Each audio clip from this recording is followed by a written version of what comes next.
Oi pessoal, sejam muito bem-vindos. Hoje eu trago para vocês o meu amigo João, um baita colecionador. Ele tem muitas coisas muito legais que vocês vão amar em conhecer.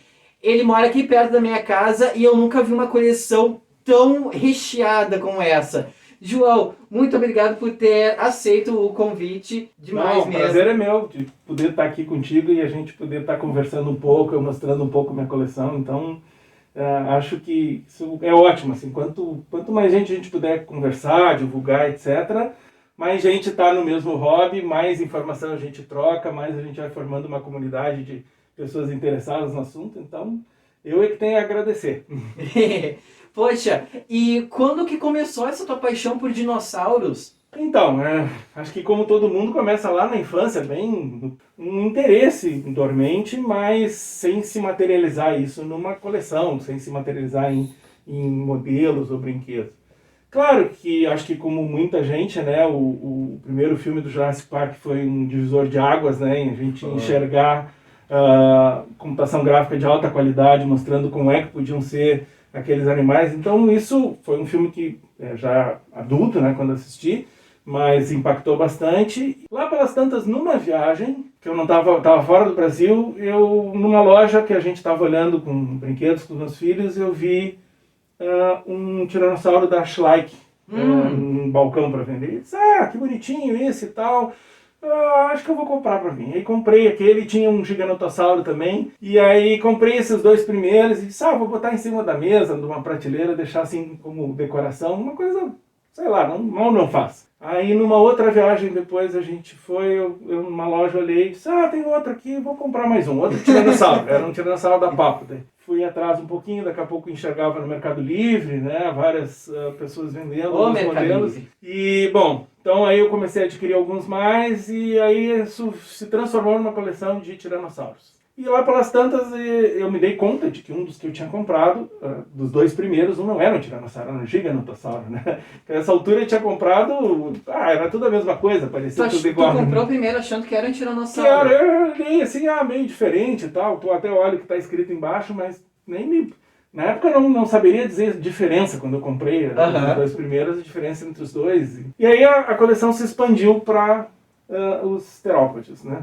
Então vamos comprar dinossauros carnívoros, né?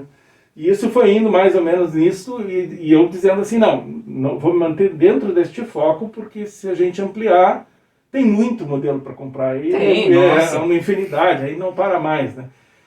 E eu consegui me policiar durante um certo tempo a ficar só com esses, mas aí começou a aparecer modelos de outras coisas e outras espécies, e eu achava bacana, aí eu comecei a expandir para outras coisas. E a última das coisas que eu acabei expandindo foi que eu nunca tinha comprado nenhum saurópode, né? Pessoal, olhem esse saurópode dele. O Girafa Titã W Dragon. Essa coisa aqui é pesada, é espetacular, sério. É uma coisa de tirar o fôlego mesmo. Eu nunca vi isso daqui pessoalmente, era uma das peças que eu mais gostaria de ver pessoalmente, e sério, é um troço absurdo. Vocês sabem que meu dinossauro favorito é o Brachiosauro. O Brachiosauro que a gente vê na franquia Jurassic Park, ele é inspirado no Girafa Titã.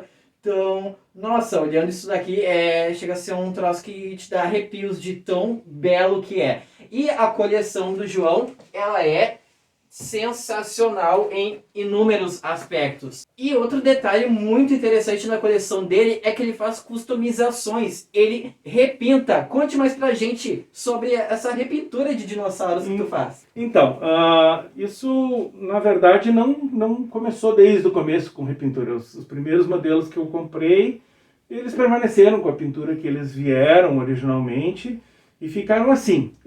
No começo também da coleção, eu colecionei, acabei comprando muitas cópias de modelos que não eram originais. Na época eu não dava muita bola para isso, não percebia muito a diferença. Depois, aos poucos, a gente vai olhando, comparando e vendo como tem muitas vezes uma diferença brutal, né? Depois de um certo tempo eu tinha já a coleção mais estabelecida, me inteirado mais das coisas, e percebi que eu estava com uma porção de cópias. E aí eu disse, o que eu vou fazer com essas cópias, né? E como eu já tinha colecionado há um certo tempo atrás plastimodelos e tal, acostumado a pintar esses plastimodelos, eu disse, vamos experimentar pintar alguns deles, dar padrões de cores diferentes, explorar um pouquinho essas coisas e usar principalmente essas cópias. Então, eu comecei primeiro a pintar alguns deles, né, fazer alguns esquemas de pintura e às vezes tentando fazer coisas assim bem diferentes dos que normalmente vinham, justamente com o intuito de explorar um pouco essa coisa de serem mais coloridos, de ter esse paralelo entre os dinossauros e as aves. E as aves a gente tem elas bem coloridas e a gente muitas vezes olha a maioria dos modelos marrom ou verde, ou marrom sem graça. ou verde, ou se quer ser diferente é marrom com listras, ou é verde com listras, né? Então tem um pouco essa coisa de algumas variações, mas não foge muito disso, né?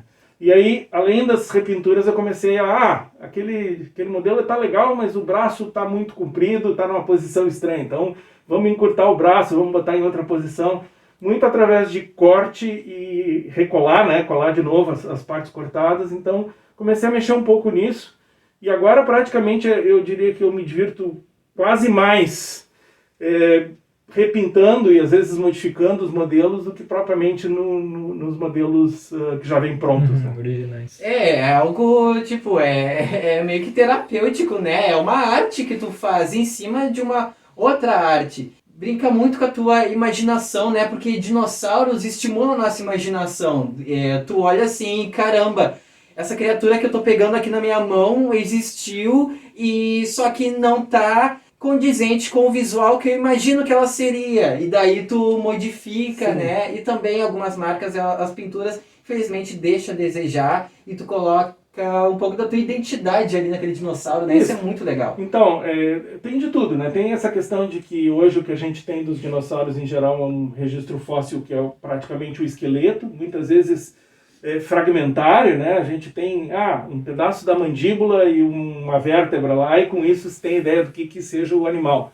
Mas isso dá muita margem também, a gente sabe que os tecidos moles eles não ficam preservados, né? Então a gente tem uma certa ideia baseada no esqueleto, mas não dá para dizer com certeza como era o animal. E cor é uma coisa que muito recentemente os paleontólogos estão conseguindo, né, identificar em alguns poucos registros. Exato. Algumas tonalidades. Né? Microraptor, né? Sim, e a questão das penas, né, de ter pelos, ou protopenas, ou toda essa questão de textura, né, que ficou muito em aberto. E só agora, com a ampliação do número de descobertas, se está conseguindo recompor isso de alguma maneira. Então, isso dá muita liberdade para os fabricantes, né, não existem dois modelos iguais do mesmo animal, né, tu diz, não é como um tigre, né, que tu diz, são muito parecidos, né.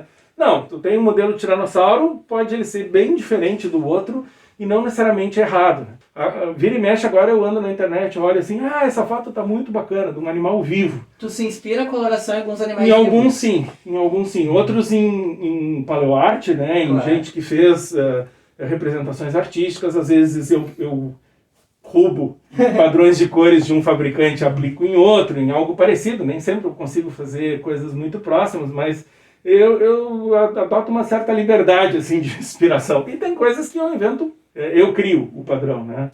Mas no fim fica terapêutico, eu diria assim, terapêutico. E o colecionismo te inspirou a estudar também a respeito, claro, para entender. Com certeza, porque quando a gente começa a ver fabricantes diferentes lançando modelos diferentes e principalmente entrando nas comunidades a respeito, vendo o pessoal discutindo, esse tem essa coisa, aquele outro...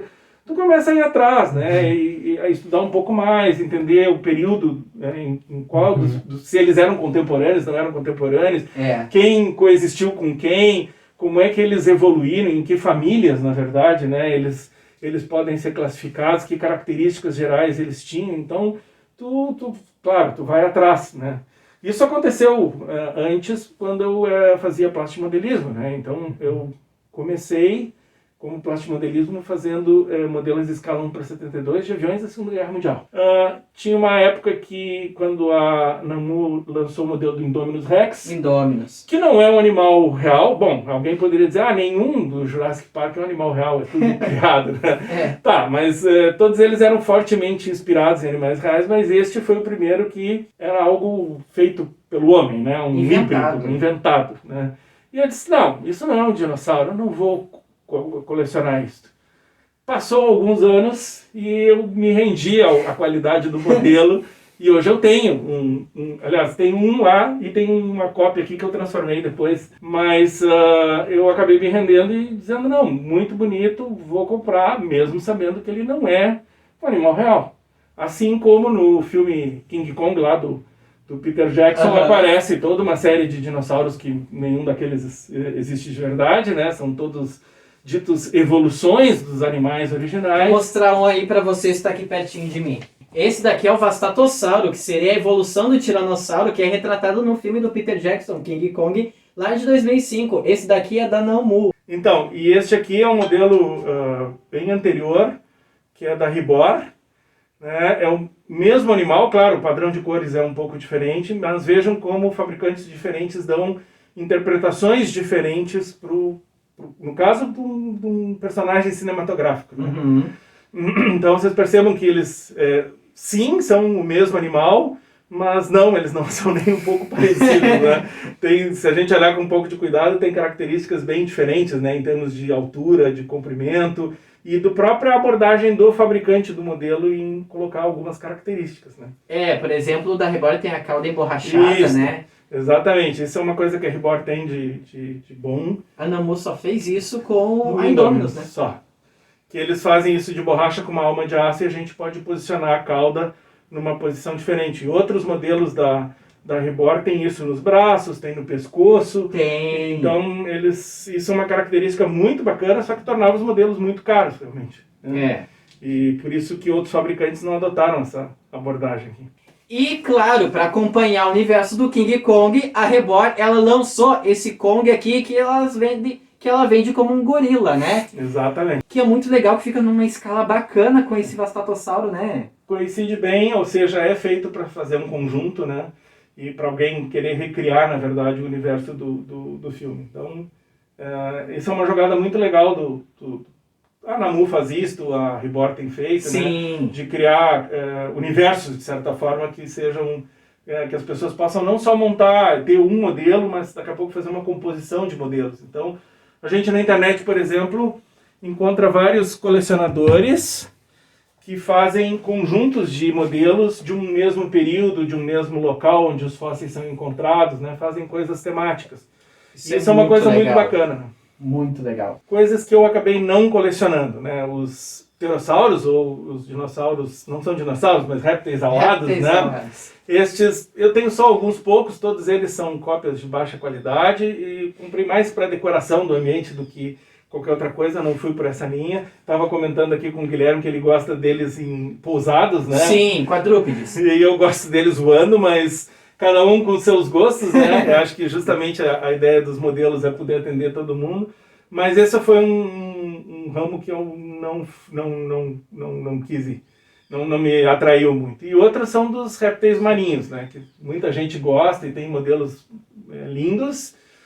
Inclusive a franquia Jurassic Park mostrou né? Mosasauro, incrível. Né? Um animal muito bonito, mas é toda uma outra linha de modelos, e aí eu disse, não, aí... Acha que se tu ter assim, réptil marinho, tu vai querer ter mais répteis marinhos? Talvez, pode ser que aconteça assim, começa com fica um tempo lá, daí lá pela Santos diz, saiu um cronossauro, né, que a PNSO tava lançando, super bonito, podia fazer par com o outro, e aí, bom, eu me conheço, eu sei como é que essas coisas vão. E eu acho que se eu estivesse fazendo alguma coisa com tanto de dinossauros aqui, eu não iria conseguir prestar atenção nessa coisa. Com certeza não. Nossa, eu ia... não, peraí, deixa eu pegar aqui um dinossaurinho. Deixa eu ver. Não, mas peraí, olha aquele dinossauro. É o que eu faço hoje em dia. Ele não consegue almoçar sem estar olhando para um dinossauro. É sério, às vezes quando eu vou almoçar, eu pego um dinossauro e ponho assim na mesa. Sim. Como e fico admirando.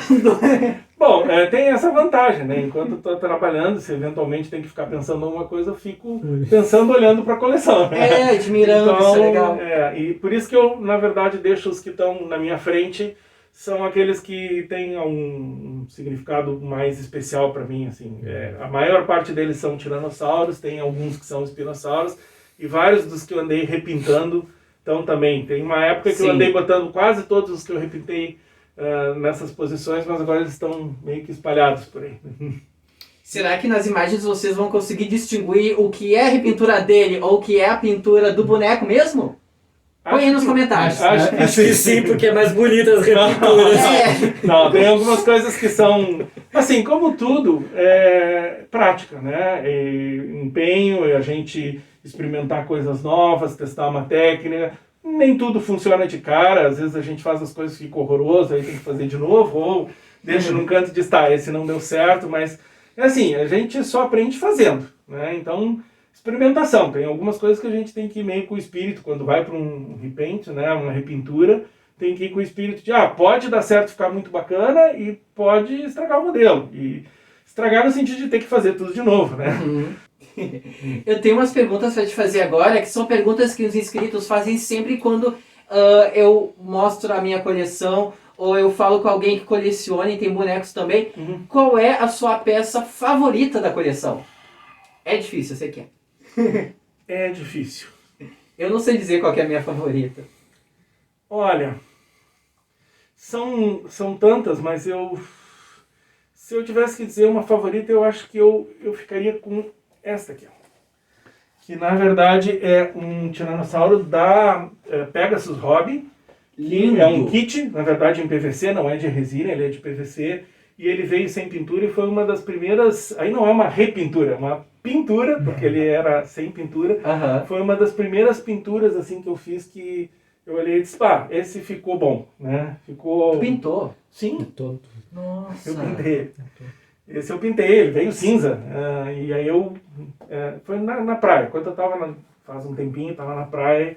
E hoje eu olho para ele e disse, os dentes estão foscos, tinha que passar um verniz. Assim, eu mostrei há pouco o Vastastosaurus Rex da Ribora. Esse é um dos... Apesar de antigo, já batido, isso tem em tudo que é lugar, já fizeram 50 milhões de cópias, mas ele foi um dos primeiros modelos de dinossauro que hoje a PNSO lançou um Tiranossauro Wilson, né? Chamado Winter Wilson, né?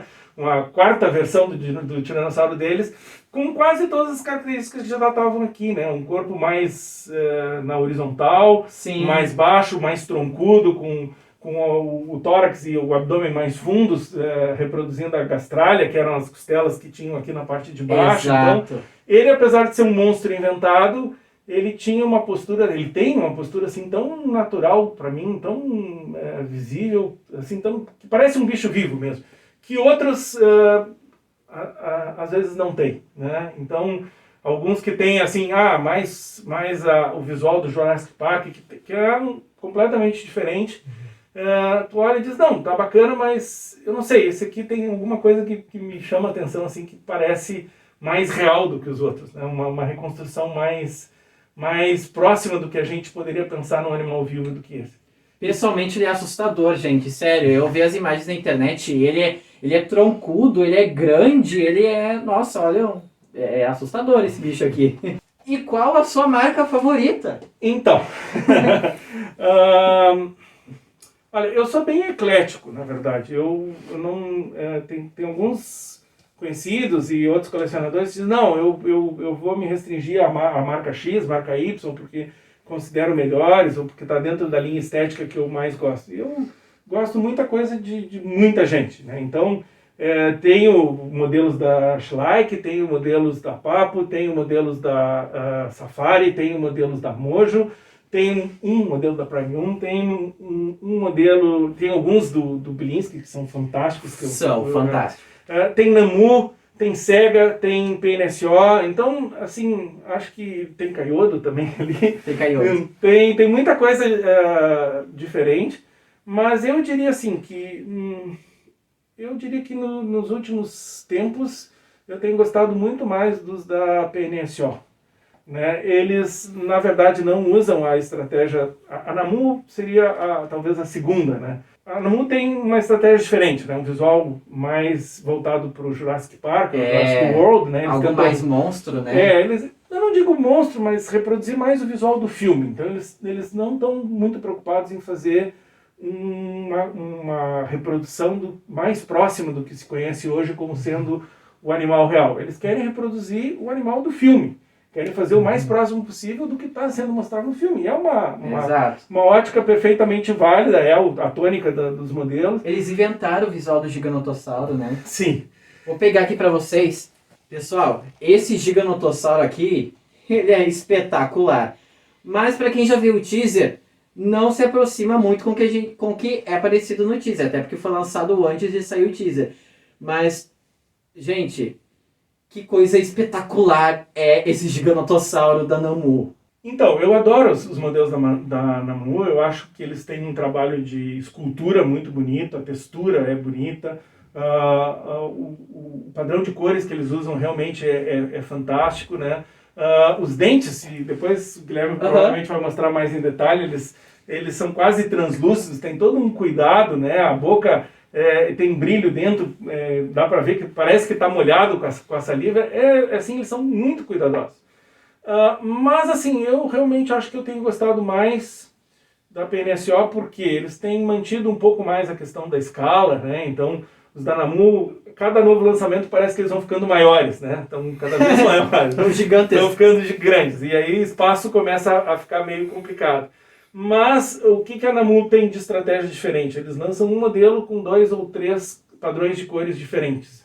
E a PNSO tem feito lançar modelos diferentes com um único só padrão de cor. Então, hoje eles têm um catálogo, talvez, de modelos assim muito mais variado do que os da Namor, com modelos diferentes. E, assim, eu gosto muito dos dois, mas se eu tivesse que escolher uma marca hoje, eu escolheria a PNSO. A PNSO é maravilhosa. Eu tenho me surpreendido cada vez mais com alguns modelos deles, né, de olhar e dizer, puxa, que modelo agradável olhar. É um pouco o que acontece com a Papo. Eu acho que o Guilherme gosta da Papo. Eu adoro a Papo.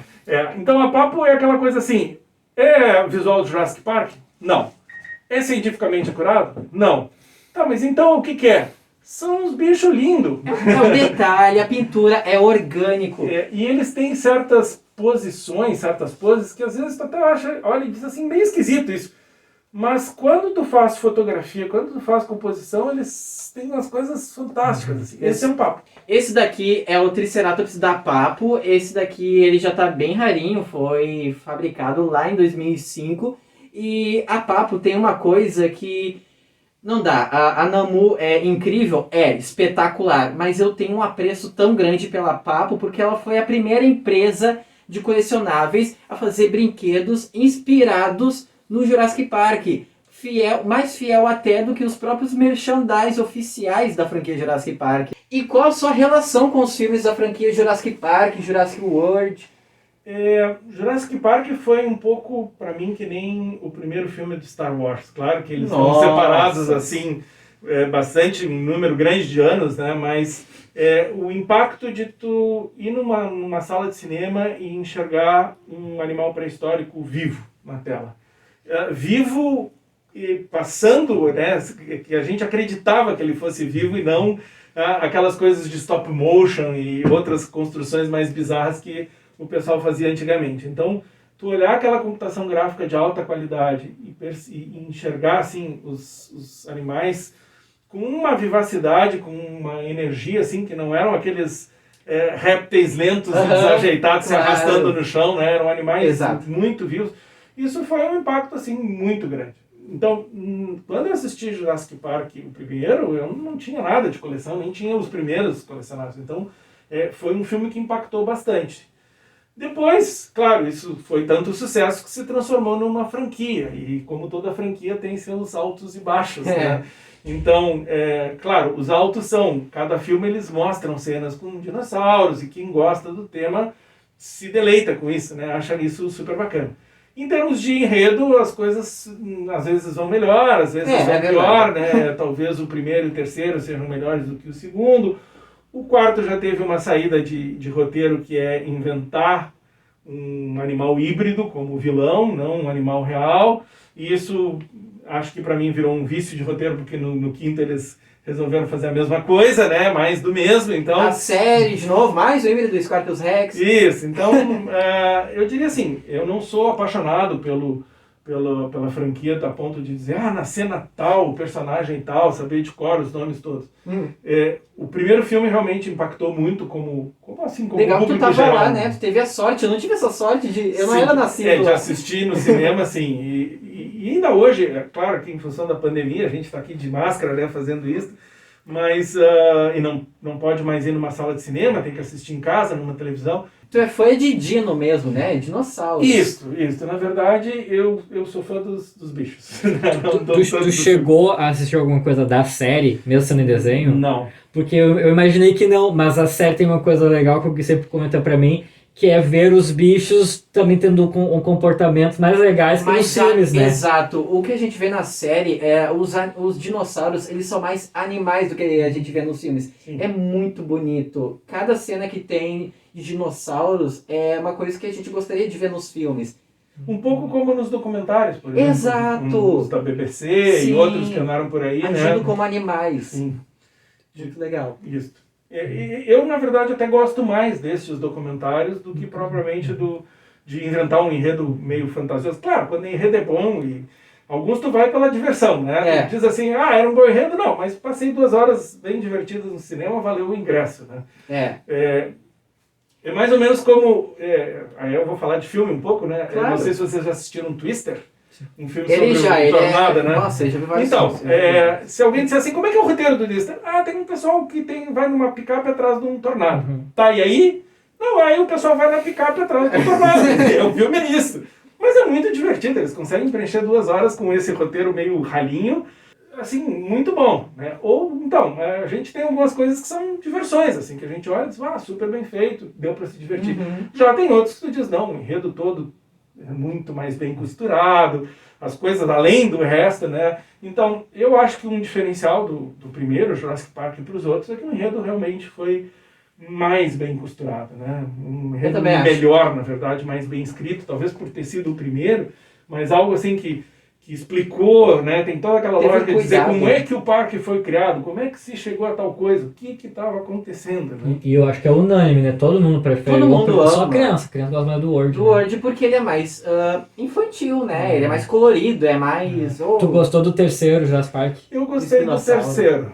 Pois que é um dos ele que eu adora, gosto. é o que eu menos gosto. O por causa do roteiro. Mas de dinossauro, cena de dinossauro, eu amo. O roteiro mas até tem uma certa lógica, acho que melhor do que o segundo. O segundo achei meio finalmente, eu concordo. Eu faço toda essa lógica também. Claro que, falando em dinossauros, fica aquela coisa datada. E se depois for olhar ali na coleção, vocês vão olhar que tem espinossauros, que são os espinossauros do Jurassic Park, e que em uma certa época eles refletiam o que a ciência dizia, que achava que eram espinossauros. É verdade. E hoje a gente tem o espinossauro, que a ciência diz que provavelmente ele seja. Eu tenho um patamar de preço também, que é acima de certas coisas. Acima de certas coisas não vai. Tipo o T-Rex verde da Papo sentado, né? Que eu achei no Mercado Livre, te mostrei, tava um absurdo de valor. Exatamente. Então eu vou até um certo ponto e fui uma única vez. Esse cara saiu muito caro.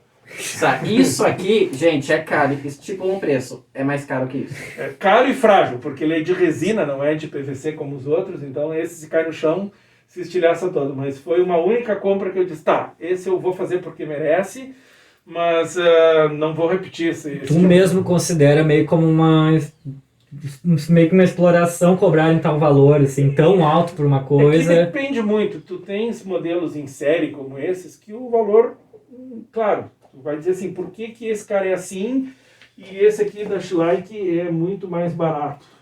Né? Qual é a diferença? Fora o tamanho, né? É enorme, né? Então o preço por quilo, a gente sabe que quanto maior, mais caro. A pintura, material. Pintura, né? Então, em primeiro lugar, pintura, o cuidado com a escultura. Então, essa aqui é uma escultura um pouco mais simples, não está ruim. Esse aqui é até um bom exemplo da Schleich. Eu gostei. Né? Uma boa escultura, tem um bom detalhamento, mas a pintura se percebe que 2 cores, 3, se considerar o rosa da boca, né?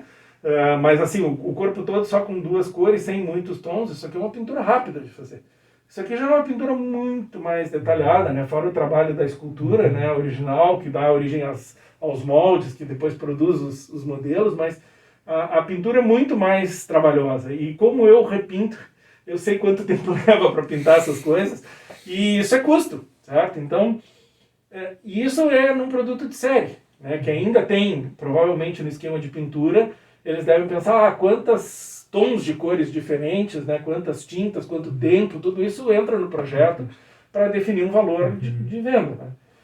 A gente tem hoje no mercado coisas que são assim, pessoas que esculpem o modelo, fazem os moldes e fazem 30, 40, 50, 100 unidades, Limitadíssimos, né? que são muito limitados, pintam cada um deles à mão.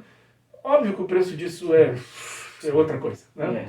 Então, eu não digo que é caro, certo? Porque eu sei o trabalho que dá fazer uma escultura dessas, o trabalho que dá pintar, de tornar isso um produto que tu olha e diz assim, perfeito, né? Muito melhor. Só que, claro, isso é um outro padrão de coleção. Eu conheço, eu vejo na internet alguns que se concentram nesse nicho, né? Poucos modelos, mas todos eles assim de primeira qualidade, né? De valor. Às vezes muitos modelos, mas cada modelo é uma peça assim especial, cara, e claro, aí vai botar num mostrador mais bonito, com espaço, com base, etc. Então, para valorizar o modelo, mas eu, sinceramente, eu tenho um certo patamar de preço. Eu vou até onde está os Namu, que eu acho que são os mais carinhos que tem atualmente, dentro dessa linha assim. E não vou mais que isso, né? E mesmo alguns eu fico olhando e dizer, esse eu vou passar, esse eu não gostei tanto, os que eu gosto eu acabo comprando às vezes as duas versões de cor, às vezes primeiro uma, depois da outra. Esse carinha aqui, eu acho que eu fui o mais taxado de todos. Esse aí então foi, literalmente. Esse foi caro e teve uma taxa enorme em cima, mas foi uma experiência única do tipo, se entrei pelo cano... Não... O valor solo dele já é caro. E tipo, quando tu quer comprar, se tu quiser comprar ele, já guarda dinheiro porque vai ser taxado. E a taxa, às vezes, ela é imprevisível. Em geral, dá o dobro do valor original. Mas, assim, a grande maioria das coisas que a gente tem comprado ultimamente da AliExpress, que não sejam grandonas, assim, essas normais, passam direto sem taxa. PNCO, então, né? Então é isso, pessoal. João, muito obrigado por ter dado essa baita aula de colecionismo aqui no canal. O pessoal gosta muito de coleções de dinossauros. Obrigado por ter aberto as portas da tua casa para eu poder aqui gravar contigo. Sério, gratidão imensa. Que isso, tranquilo, Guilherme. Foi um prazer mesmo em poder estar participando do teu canal e estar, assim, trocando experiências, né, com outras pessoas dentro da mesma paixão, digamos, dentro da mesma vontade, gosto de colecionar. Então, vamos ver se a gente repete isso umas outras vezes. Ah, com certeza, tomara, porque tua coleção não vai parar de crescer, né? Acho que não, mas eu vou ter que dar um jeito no espaço, né? Eu também tenho que dar um jeito lá no meu espaço. Então é isso, pessoal. Muito obrigado por ter assistido esse vídeo. Enche o saco dele pedindo pra ele criar um Instagram pra postar a coleção dele, pra vocês irem tudo lá curtir, comentar, porque o que ele tem, sério, pessoal, é espetacular. Tchau, tchau, pessoal. Se cuidem, que a ciência esteja sempre com vocês. Até o próximo conteúdo do canal. Tchau, tchau. Se cuidem.